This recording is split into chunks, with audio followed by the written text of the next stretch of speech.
The clock on the wall says 3 o'clock. Last call for alcohol. 3:37. Close enough. But I'm using the full bladder technique, which will keep me from staying on here too long. But I do have some news, which my favorite aunt died uh, Friday at 10 a.m. And my friend called me. It's my best friend's mom. He called me like almost immediately afterward. He called me on the wrong phone, and I had that phone off. So, um, I turned that phone on just, I don't even know why. And I was like, oh, he called me like 54 minutes ago.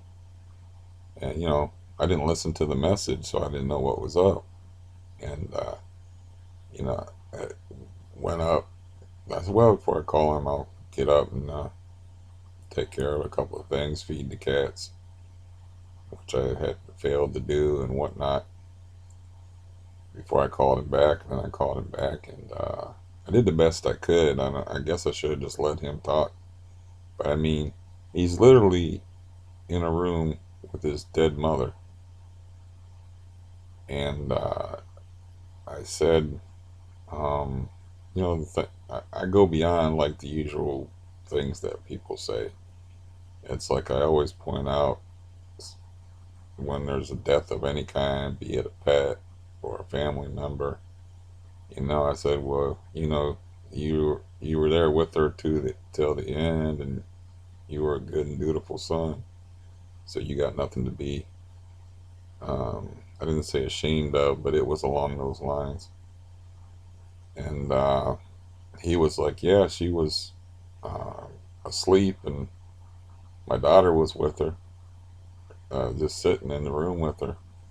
And it happened to be a warm day out, and him and his wife took the opportunity to go get outside and take a walk in the park. And when they came back, she was dead. So, yeah, I mean, you don't want to get people's emotions stirred up and shit, but you want to say something because, I mean, it just happened. It probably hadn't hit him yet, you know. I realized that after I got off the phone because it hit me after I got off the phone. I told him, whatever you feel, that ache in your gut, because when my mom died, it felt like I got hit in the stomach. So, um, whatever you feel, that ache in your gut, it'll fade over time. Because it didn't even matter that my mom was better off dead. When she died, you know, it felt like I got kicked in the stomach by a horse or something. I'm feeling a little bit of something right now in the stomach area too. Um, from this, I used to sit, you know, this. I used to sit and I love my aunt, and my uncle. I used to watch baseball games with them and sit with them and talk with them. And my uncle was the guy who was really funny. Who was the World War II vet, and she'd cook for me and knock on my door and bring me food and stuff. And while she was going through her dementia in the last year here, I would always bring that up to her, and she would remember sometimes. But the last time I talked to her, because sometimes you couldn't get a word out of her because dementia's, it's dicey. The last time I talked to her, she actually knew who I was, I think. But she did say, yeah, I remember you. I used to clean out your house. Or I used to clean house or do housework for you, and you used to pay me for it. And I was like, yeah, that never happened. I just played along. I was like, what's the point? She remembered some other stuff so accurately. Um, but that was the last time I talked to her. And yeah, it's like, well, this is a good opportunity to call my brother. But then, like, I got sleepy and um, just went to sleep, and I didn't call him. My brother now hasn't. I haven't had any conversation with my brother now for about 15 days. So it's clear that he's not calling me for a reason. I called him back, like I said. I caught him when he was asleep. That was like 12 days ago. I waited a couple of days until I had words. After I had words with him, I waited a couple of days. And then I called him back, and he was like half asleep. And I didn't, I guess I should have said, like, my piece then, you know. But I was like, well, he'll call me back. We can talk when he's more conscious. And I should have said my piece, which I had my strategy mapped out was like, we just need to communicate better. I should have said something like, we just need to communicate better. It's no big deal, which actually is a big deal, but just let it go. It's a big deal to me anyway. I was like, it's no big deal. We just need to communicate better, and we can talk about it later. I could have said something like that, and maybe he'd be more inclined to call me back. And I just, I got sick, and I didn't feel like picking up the phone and, calling him. Maybe there's a little bit of stubbornness in there on my part. Like, why in the fuck do I always got to be the guy? I get tired of it to pursue relationships, and to like keep stuff going. It's like, why do I got to be the guy that picks up the phone all the fucking time? I get tired of that shit. And it's like I got to thinking right before I made this video. I had this weird thought that it's like I'm mostly a ghost to people now. I'm like a memory. I'm alive. I'm right here. You could talk to me if you want to. But since my leg got hurt and I'm not the same person, and I haven't been able to do the same things, and I'm different, it's like I'm a ghost to people. It's like I exist, but I don't exist. I'm not. Yeah, they like that other guy that's dead now. They don't like this guy. They just had this weird thought. Like I'm a ghost. You know, uh, a shadow of my former self. And that's like why things are the way they are. Why I'm experiencing this amount of isolation. Because I did call my cousin in Florida and talk to him. Boy, alcoholics just do this, and it gets worse when they get older. But every time I was just calling him to tell him that my aunt died. Every time I bring that up, he has a very vivid memory, which I have heard at least 100 times, and I'm not exaggerating. At least 100 times I've heard him tell this story, and it's an infuriating story to me for a couple of reasons. I don't want to hear it once, but he says, "Yeah, I remember when my foster brother." That's not, of course, what he said. He said a name. Was down in Florida, and your mom died, and the phone was on speaker, and the person that was calling from Ohio was just, people love to tell other people bad news, so they called and said it's how why she's not going to be any less dead a week from then, but people just love to say, oh, you know who died. So anyways, this phone's on speaker. The person that's, where this is going, the person that's up here in Ohio don't know it, and says, yeah, don't tell, I don't know why I'm not using his name, but don't tell Steve's foster brother that his mom died, because I don't want it to ruin uh, the foster brother's vacation. This would be a lot easier story to tell if I would just use the names. I don't know why I'm being like this, but you get the picture. So the beans were accidentally spilled with the old speakerphone on trick. So every time I talk about any kind of death to the guy in Florida, he tells me the same goddamn infuriating story about how my foster brother heard that, and he went and sat in his car and cried. And I'm like, he visited my mom once. This is coming from my brother. Once, when she slipped into dementia. Once. The motherfucker could drive. Took my brother out on the boat. Once. You know, it's like it just brings up a whole bunch of bad things. So I'm just sitting there gritting my teeth, and I'm like, just go with it. Just try to tune it out. It's the same goddamn story. I didn't say, yeah, you told me that, or you told me that before, or anything like that. And I told him, like, I don't got that many people to talk to. I got my brother, I got you. I might have more time with the guy I call my best friend, but I'm probably just, like we were close when I was going fishing with him, but I barely see the dude now. I'm close enough to him that he helped me out to where, like, when the bed bug thing happened, he helped me put a mattress protector on my bed, which I figured out I could do by myself if the need arose. But he helped me with my mattresses, and like another time, my foster brother was screwing me over like a over that boat, and he helped me move the boat, or he helped me get the boat and park it out here because the property was being sold, and whatever was on that property, including my boat, would have been the property of the people that were buying the building. I'm not speaking very well. It's 3 o'clock in the morning. Um, so uh, there was like a limited window in there. Literally, like he doesn't tell me this. He's like, yeah, well, they're moving in, so that boat's got to get off of that property. He tells me this at the last second, like because the boat used to be in the garage, his garage.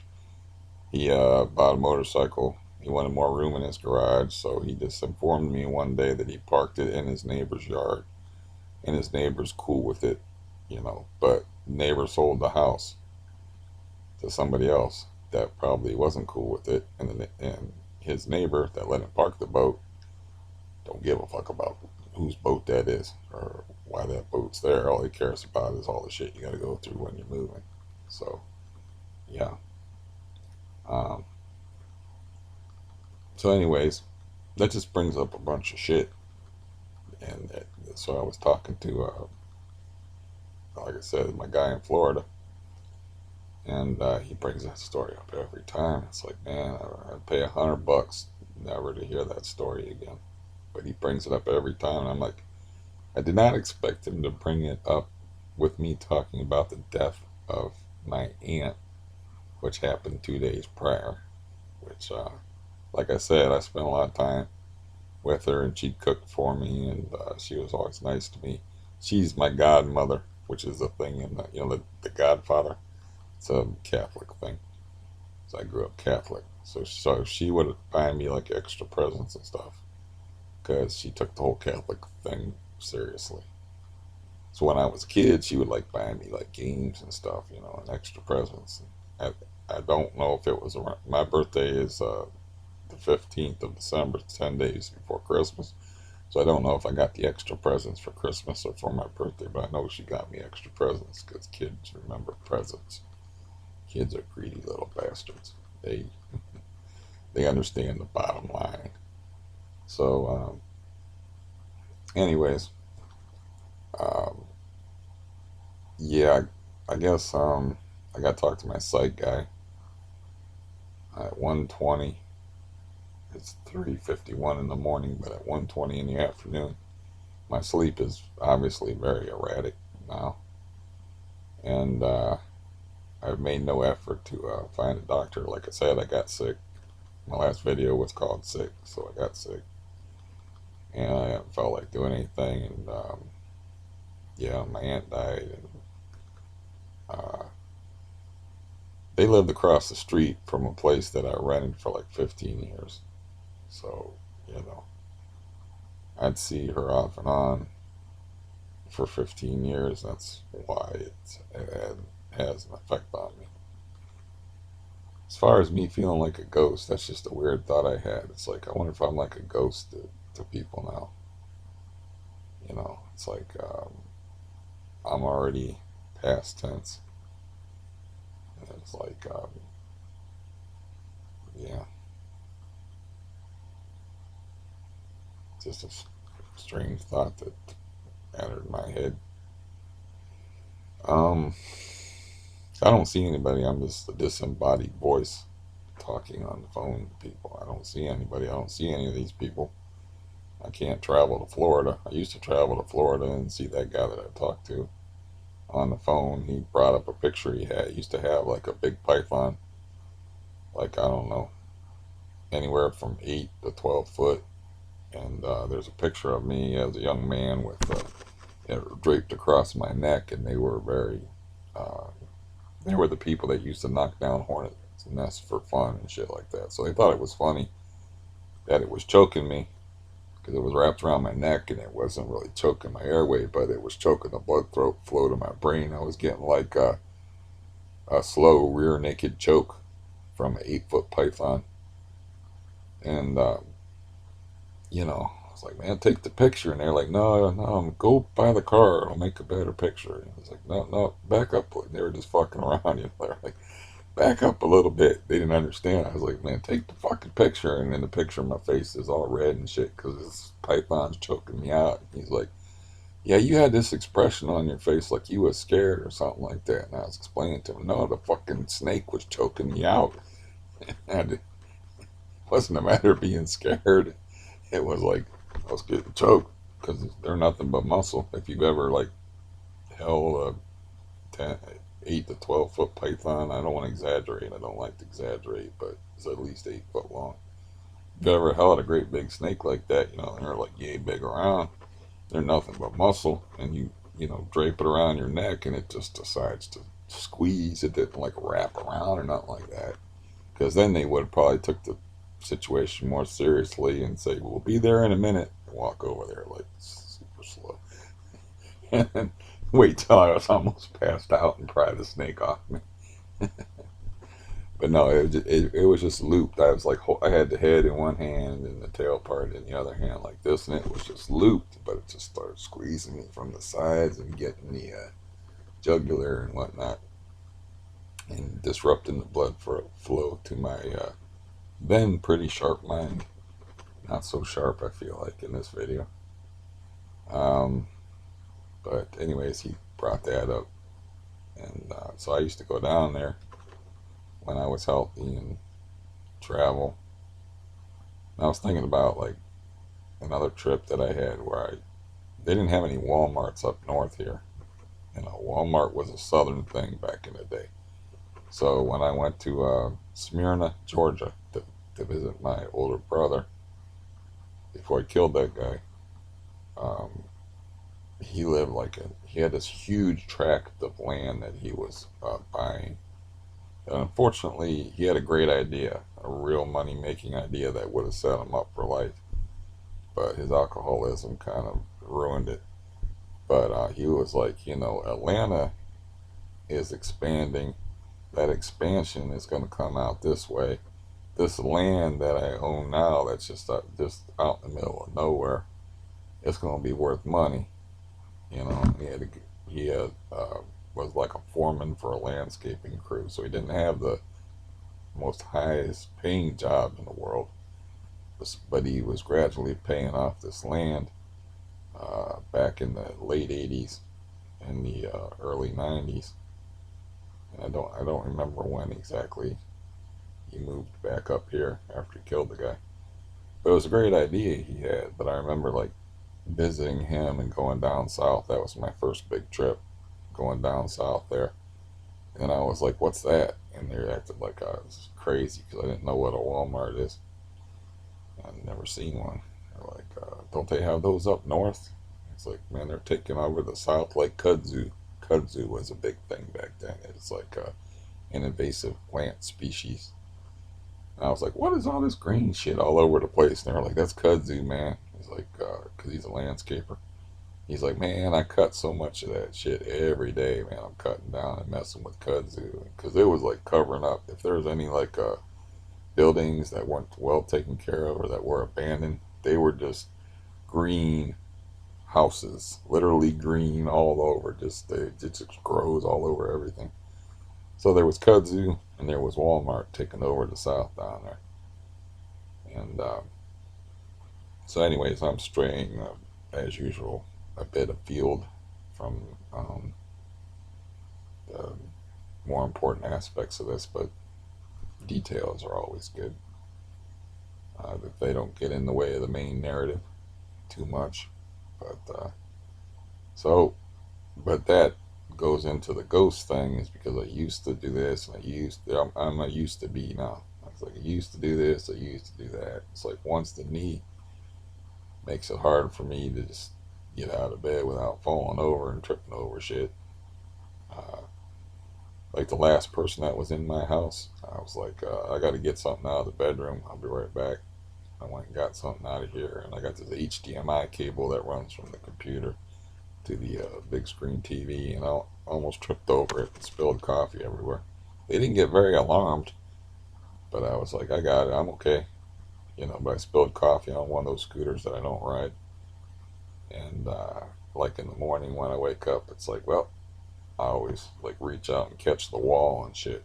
So it's not being able to walk sort of made me a different person, and um, I think like I'm already past tense to a lot of people. It's like you know, maybe this thing with my brother. I mean, he takes deaths of animals and pets really hard. He's probably taken the death of that ant, because he was in tight with the family because my best friend, I kind of handed him off when I got the bad leg and the physical problems, and I was like, he'd call me to go fishing. I'm like, I can't go, but I know somebody that wants to go, so I kind of like handed off my best friend to my brother, and they're tight now. They're the same type of fishermen, and they went fishing last week. Like I said, it's like that's why I know like my brother. That was the day before his mom died, though, that they went fishing. I was like, my brother's okay. He's just doing him. He's either, 'cause I get thoughts running through my head like, is he torturing me? Is he doing this deliberately? Is he avoiding? He's probably just avoiding conflict. Or maybe he even feels like a little bit remorseful about like, yeah, I'm kind of being a dick about, you know, not not helping my brother out. You know, is he'll mull stuff over, and that's why I don't like to torture him because he'll torture himself much better than I could ever torture him. But I'm wondering if like that thought ran through my head. It's like, what exactly is going on with him? The only way to know is to call, and I really don't want to call. And I don't want to call now because he's gonna be like um, messed up. I know he's messed up over that aunt's death because like he was hooked in really good with the family. I could tell you some interesting stories about the family. Um, but like I said, I'm gonna try to keep this short. I'm using the full bladder system to keep this short. But I mean, like, um, family all loves him. They go fishing and he'd go over there and eat, and so he was actually seeing the person that died in person, holding their hand, and she's like 85 or 86 or something like that. And he takes deaths really hard, so I'm thinking like, well, maybe this is better for him this way because I don't know if I'm gonna how things gonna go for me. I think you gotta like make get busy living or get busy dying. You gotta make up your mind, or you can't live in preparation for death until you know for sure that that's the situation. I feel like it's a life and death situation with me because if I don't get something done with his knee and I just keep getting worse and my physical problems just keep getting worse, and maybe it's good that people think of me as a ghost because I'm gonna be one soon enough. And maybe it's a good thing. But then another part of me thinks like you're alive, you don't know for sure how things are going to go. They might be able to fix your knee. You're going to have a degenerative disease, but you could be walking around. They could do something maybe for your knee. I mean, it's frustrating, of course, having the orthopedic surgeons not even want to look at you, and then wondering how the fuck, if you can't get fucking help, with a bad leg and it just keeps getting worse, what do you do? I don't know. Uh, but anyways, as far as my issues, I don't really know where they are as far as me being sick yet because I haven't had like normal bowel function for a while, so I don't know where. You know, I know I'm being careful about what I eat and how much I eat. But I can't read my body right anymore as far as like what the hell's going on with it, which is another thing. It's unpleasant, but it's another thing like I got to deal with, and so I don't really know. And it's like I went through a whole I don't know how many weeks where it was like um, no solidity. We'll leave it at that. I don't even like to talk about. I don't like old man talk. I'd much rather talk about funny shit and not shit. I'd much rather talk about like stuff that's not concerning my physical personage. I was telling a story. I was writing a story out on the internet about an hour ago about like I've told this story probably before, so but I'll keep it short. But my nephew didn't have a lot of friends. He's somewhere between 10 and 15 years old. Now, 10 and 15-year-old guys will do this type of shit. I was maybe anywhere from 25 to 35. But we had a raft, and it was from my folks' house. From my folks were still alive. You would walk down this hill, and there was this pond down here, and I bought a rubber raft. One of the ideas that I had that we could do something fun together was they would go out and float around on a rubber raft. We took it out at a couple of places. This was the first time we were taking it out. He is all excited and shit. Like I said, I don't remember how old he was, but he wasn't a little tiny kid, but he wasn't, you know, he wasn't shaven. So this is the kind of thing that kids do. So we come down there. We're carrying all our supplies. I'm carrying the rubber raft and stuff. I'm young me, so I'm strong as fuck. So I'm carrying all this shit. And he's carrying almost nothing. And he just goes running through this flock of geese. And then, like, I set the raft down, and I noticed that we forgot the rope. You gotta have a rope to keep you to, you have the rope and have the rope tied to land, like mooring a boat. So I was like, you forgot the rope, man. You got to go back up to the house and get the rope. So he pisses off all these geese. He leaves. The geese line up in that V formation and they perform some low altitude bombing. And they come in flying low. And then they start shitting. And they're shitting all at once. And they shit all inside the raft. They shit on everything that we brought. They're coming toward me. Me, not being entirely stupid, I run underneath a crab apple tree and grab the trunk and try to hide and I didn't get shit on. And it was only because there was a tree handy, or I would have got shit on by geese. And geese are big birds. If you've ever been shot on by a little bird, it's not fun. Geese, imagine. So there's shit everywhere, all over our raft, all over everything. And I'm like, God damn, they hit a hole in one on his Coca Cola. Because he had a Coca Cola can that he brought down because the house was right up the road. And I was like, it's got a cozy on it, right? On this can of pop. So I'm like, got a little bit on the cozy, but most of it went inside the soda. So I was like, well, what would a 12-year-old boy do in this situation? So I took my shirt, cleaned up the can, cleaned up the cozy as best I could, and I'm like, let's see if he'll drink goose poop. So I put the can back down where it was, and unfortunately, he's a very intelligent lad, and he came down there and picked up the can, and he looked and he said, noticed the little mark on the cozy. They're made out of that rubbery material. They're not easy to clean up. And he started looking around. He's like, "What the hell happened?" I was like, "Oh, them goose that you pissed off. They came and they shit all over everything." He's like, "I'm not drinking this soda." And I laughed and I was like, almost got you, dude. He's like, what?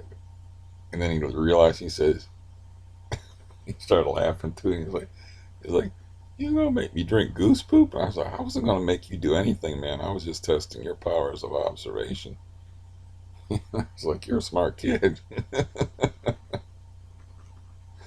I was like, you know, that is something any of my friends would have been nice enough to do that to me. So I figured, like, growing up as a kid is like, so as a surrogate friend to this lonely kid, I was like, yeah, he'll remember that even if he don't drink the goose poop. But if he drinks that goose poop, I know it's horrible and it possibly could send him to the hospital and shit, but I did it. So, you know, I mean, it's organic, but I don't know if he gets some kind of thing from it. I don't know. And, you know, I don't know, like, if he'd hit any of the solid parts of it. You know, I wasn't going to let him down the can or anything like that. I'm not a monster. But, yeah, I was like, that's something somebody his age would do. You know, so I'd hang out with him and, you know, play catch with him and stuff like that. That's the person that got married when they were really young. And then uh, I didn't go to their wedding because of family conflict, because my family is a joy, as we know. All of my videos express this fact. So I was like, look, you know, it was a fresh thing that happened, and it was a major deal. I was like, I can't sit across from my father and pretend like, you know, I can't pretend like I'm. That's so I told him, I was like, I hope you understand, you know. And then he wrote me a letter that I saved where he expressed, you know, like like I didn't know it, you know. But he was like, "Do you know that you're the only person that ever played catch with me? That ever, like, you know, spent time with me?" And I was literally, that's, I shouldn't embellish that at all. That's to me. I'm not gonna. I got the letter here somewhere. It's from Christ. I don't know what year. 2003. I actually do know what year. Um, but anyways, uh, that's the main thing he said in it that I remember word for word. It said, "Do you know that you're the only person that ever played catch with me?" Because I was like being a surrogate father and slash friend. Just the kid didn't have no social life, and his mom, hyper religious piece of work. Uh, my younger sister, and I was thinking, you know, I read that and I was thinking to myself, you know, like, yeah, of course I knew all that. It's like, what do you think I was hanging around with you for? I saw this kid, like, you know, just struggling to fit in. Like, he was with my other nephew and a bunch of their friends, and this was in the hood, and like, he stuck out like a sore thumb and just couldn't blend in with them. He was smarter than they were. He was hyper and nervous, and just, you know, his mom kept him sheltered. I was like, I felt bad for him. And I remember it was right after I let one of my cats die a horrible death. And it, like, I was like, man, there's something wrong with you, dude, man. There's something wrong with you, dude. And it's like, you know, it got me like in touch, more like in touch with my emotions, because like sometimes, like, at that point, you know, in my life, I would like just drift off. I would not be in touch with my emotions. You know, unfortunately, I'm like way too in touch with my emotions now. It's like the one thing that they talk about with benzodiazepines is emotional flattening. I ain't got that problem. Sometimes I wish I do, but I was like emotionally flat back then. Then my cat, I realized, you know, I let that cat suffer and die, and like, you know, yeah, that's, I don't want to repeat that memory, you know, because it's just bad, but it's not going to go away anyway. So, like, this cat was all fucked up and sick and smelled horrible, and I just, like, you know, them car air fresheners, I just, like, set it on the cat. And I did that. I did that shit, you know. I was like, man, you smell terrible. And I should have been like scraping up, borrowing money, scraping up whatever money I could to get him taken to the vet and put down and put out of his misery. I paid for that though, because that cat died horribly. That's the one I put in a garbage bag when it was dead, and I was with it when it died, and I was holding on to it when it was like going through its death throes, and then I took it and I buried it like at 5 o'clock in the morning and got and stole a shovel, and then my brother-in-law was getting ready to go to work, and that's my brother-in-law not in touch with his emotions either. Was like I was like breaking down. Like, I was having trouble. I had a long night. I was having trouble like keeping from breaking down and crying. My voice cracked and shit. Pretty clear how upset I was. And he was like, "Why'd you have to bury that in my yard, man? There's enough dead animals buried out there." He was like not in touch with the emotional weather.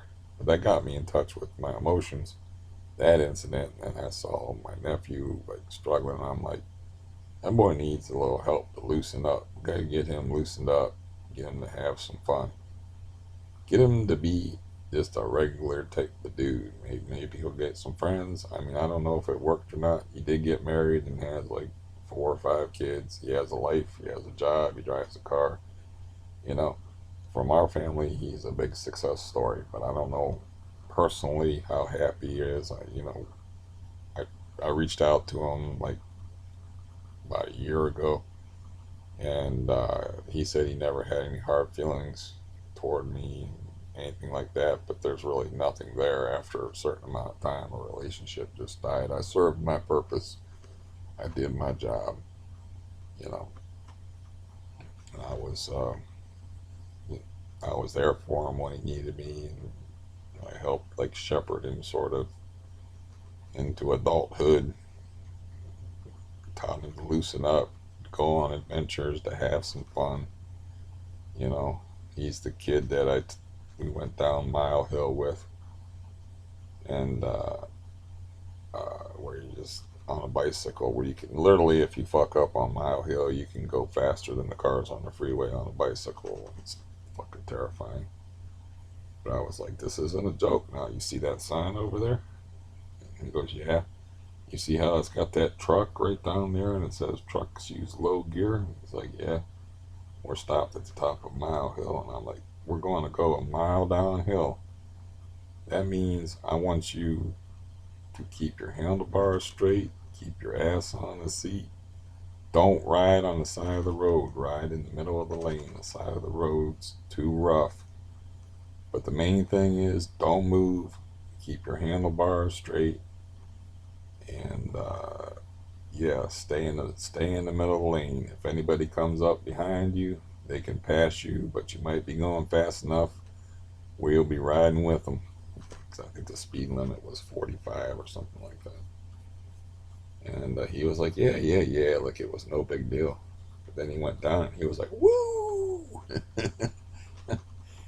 And yeah, I know he remembers that day. And I know he remembers the Goose Poop day, and, you know, made some memories for him to have.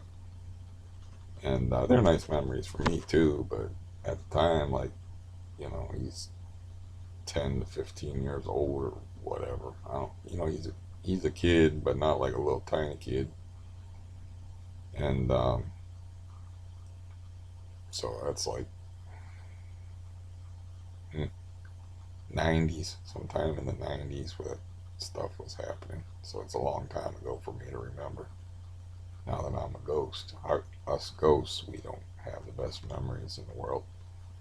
So, yeah, it's something I was saying to um, my cousin in Florida is like, I feel like I've done the best I could, and like I invested a lot of my time and effort into family, and I'm not sure that like I said, man, it seems like I wasted my life. I mean, I probably didn't. I mean, I probably helped make these people's lives better. You know, I know I helped my brother out. He was a shut-in at one point. Now I'm the shut-in. You know, I know I helped him out just in the last 5, 6 years because he likes to go fishing. And I'm like, here, passed him off. Here's my fishing buddy. I told my buddy, I was like, um, it's, the cop, I was like, this guy will go fishing with you at a drop of a hat because he has a very full schedule, and his schedule will open up, and he'll just want to go fishing for an hour because he's a fishing fanatic type. Even if it's only for an hour at the actual pond, you know, or at the actual lake. And he will go fishing, and he will do any kind of fishing, anything from ocean fishing. He's got tarpon, he's got shark, but he will do pond fishing where he's catching bluegill. He will do any kind of fishing. He one of the stories that I was going to tell was like his daughter. They were very interesting people because they were like really strict, but they had a daughter that was into herpetology. I think it's not herpetology, but herpetology, which I think is the study of reptiles. And so she had like lizards, like and snakes and all kind of stuff, and they turned the whole living room into like a zoo for reptiles. This was like the best room in the house. All the other kids had moved out. This was their youngest daughter, and she had a kid swimming pool with a snapping turtle in it. And a snapping turtle, he would go out and like catch minnows.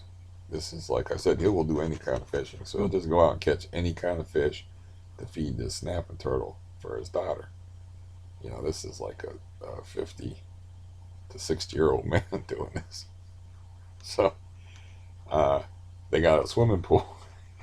I went over to their house like for the first time and like took a peek in that room and I'm like, hey man, what's with the swimming pool? And he's like, oh, that's where Snap lives. And they called her snapping turtle Snap. I would have called him Bartholomew, but that's just me. But snapping turtles in the wild are like ugly as fuck because they get moss and algae and shit growing on them, so they always were black. I caught plenty of snapping turtles on fishing rods. I've seen plenty of snapping turtles in the wild. I once picked up a baby snapping turtle and held it up and said, how are you doing, little fella? And it's John Holmes, and neck reached out and snapped me on the end of my nose, and I had to go to school with W.C. Fields' nose with two red marks from the beak. And I was like, I didn't throw. I wasn't even mean to the turtle, man. I just put the turtle down and was like, fuck. And then all of my friends were, like I said, they were in goose poop heaven, man. They were like rolling around on the floor, laughing at me, laughing. I'm sitting there, fuck, man. And my nose was bleeding and shit. And I'm like, my first thought was, I gotta go to school like this. And I went to grade school, and everybody was like, what happened to your nose? And I'm like, I got bit by a snapping turtle. And they're like, bullshit. They didn't believe me. So, anyways, I kind of like I feel like I've been like a good family member and shit.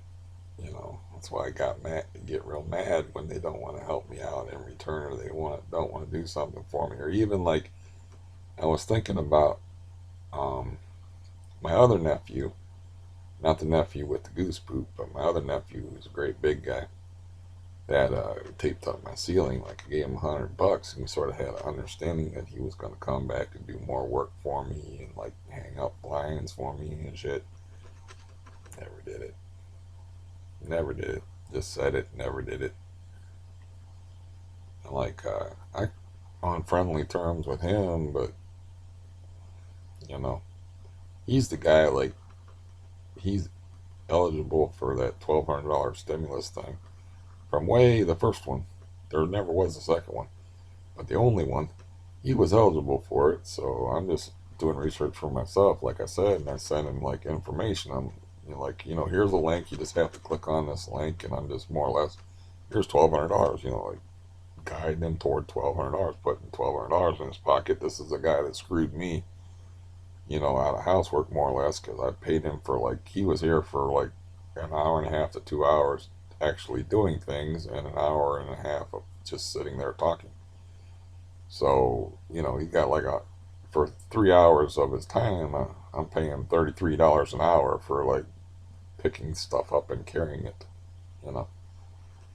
tax free. So uh, I can still talk to that dude, but we're still friendly. But I haven't called him in a while. But I'm putting $1,200 in his pocket, and I'm like, all I say in the email is, "Here's the link. Please let me know if you got it." The dude don't hit me back. Like I said, it's always got to be on me. So I'm like, uh, texting. I'm like, "Did you get that link?" And he's like, "Oh yeah, I got it." I'm like, I didn't even ask. Why did you not fucking? Why am I writing this text? Why didn't you not just fucking like hit me back with because we're not email buddies, and we don't. I'm new to his email, so I was like, why didn't I didn't even ask. Like, why didn't you just do the courteous thing and like say, yeah, I got the link, thanks. And I was like, I don't have to do none of that shit. I don't have to do none of that. I don't have to like be nice enough to try to trick my nephew into almost drinking goose poop. Don't have to be nice enough to show up with $400 and say, here, I don't need this money right now. You need it more than I do. This is a present. I don't have to like think of other people and say like, oh, here, you can get this $1,200. You think you're not eligible, but anybody's eligible. You don't have to pay taxes. You can be a homeless person as long as you're a U.S. citizen. You're eligible for it. I'm thinking about other people all the fucking time. It's like, well, what the fuck? I'm not. I don't feel like it's reciprocal because it's not. And like, so that probably is why I'm not calling my brother and like, why do I gotta call you twice? Why do I gotta sit here and wonder? And at the same time, I everybody needs people to talk to. And like I was telling my cousin, it's like, oh, I got like trying to think of the people I had to talk to. I was like, basically three, and like I'm losing one.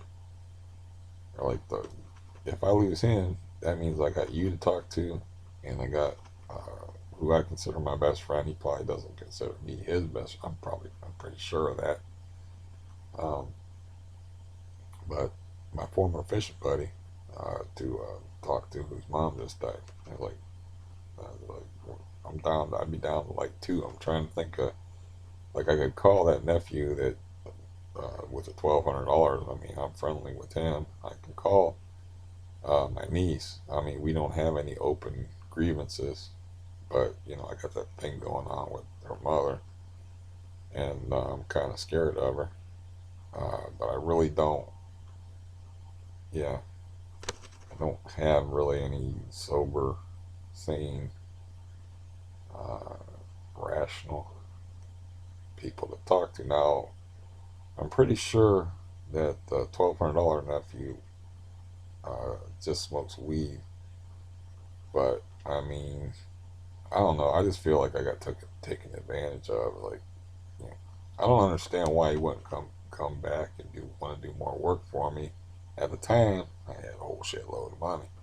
He saw that I had a whole shitload of money, so that I don't get.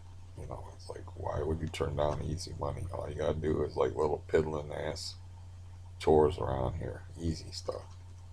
But he don't drive. Um, I think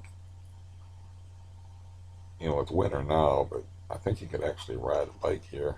But he don't drive, and you know, his girlfriend would have to drive him over. But it's not like they're rich either. It's not like they couldn't use the money. So I don't understand. I just a lot of my life is I just don't understand people. I don't understand the people that I'm dealing with. So I don't understand where my brother said that. And I guess I have to call him. You know, and maybe I'll call him up, and obviously he heard. Cause I talked to my friend. He's like, yeah, I called Sean. I left him a message too about my mom dying, and he was like, I gotta go. They're putting her in the body bag right now. And I said something like, I said whatever I could say that I could think of that was helpful. And it's probably on some it's weird when you got somebody that's sick like that. You may know this, but on some level, you're relieved. It's for the best, as they say, which is always a phrase I always avoid when talking to people in these situations. especially when their mom is currently being zippered up in a body bag. Um, but even though you know it's for the best and stuff, that's still your mom. It's still gonna have an effect on you, even though you realize like she's better off. Like my mom suffered way worse than her sister did. So, and I still like it needed to happen. It should have happened sooner, but I was still like um, shook. Like I said, like basically like I got kicked in the stomach by a horse, and then there was notifying other family members and dealing with other family members. And my one niece was really upset because she was really close to my mom, and was upset that we didn't have a funeral. We just like had her cremated. There was no funeral. Her family. I guess it's up to the immediate family whether to have a funeral or not, but we didn't, and she didn't like that. That there was no ceremony. There was no. She wanted to. She was just. She hated that. So she wanted to like rent a hall and have everybody get together and say nice things, but everybody knew that my mom was like a great, kindly person. It's a very one of the kindest people you can imagine, and everybody that knew her loved her. It's not like it wasn't necessary in my view, but she wanted some kind of memorialization other than an obituary, and she didn't like the whole idea of like there not being some kind of ceremony where people were talking about her and all that. But anyways, I think I'm done talking, and didn't even mean to talk this long, but the full bladder system works, and I'll get off of here. And yeah, I think I'm gonna drink some coffee. It's 4:29 now, so I've probably been talking well over an hour. Um, but yeah, drink some coffee, and I'll probably be sleepy or something when that dude calls. But I'll just leave the phone beside me. It's just a perfunctory phone call. I don't really have anything important to ask him or talk to him about, so it doesn't even matter if I go to sleep. I just need to catch the call. That's the guy who prescribes me Valium. He has already prescribed me as much gabapentin as he's going to, and he's already prescribed me as much Valium as he's going to. There's nothing he can really say that's going to help my situation, as far as my knee, the current situation with my brother, or the death of my aunt. There's really nothing he can say that's going to help anyway with those things. So, it's not a big deal. So I'm going to drink some coffee, and after I take care of business and watch some more football and go on with this charade. Boo! I feel like a ghost sometimes. I just want to be silly. I do feel like a ghost sometimes, like the other guys passed on. The other guy that used to do interesting things, and you know, make interesting stories for people to listen to. And now what? Now what do I got to talk about? This doctor's not helping me. This person's not. That's I sound like a whiny little bitch to myself sometimes. It's like this doctor won't help me. My brother's being mean to me. My leg hurts. Oh, benzos suck. It's like no, I want to be the person that I was. I don't want to be some whiny, bitchy little ghost. Boo instead of boo, more like boo hoo hoo hoo hooing in the corner. Instead of boo boo hoo. I'll just call this video that for the hell of it. Goodbye.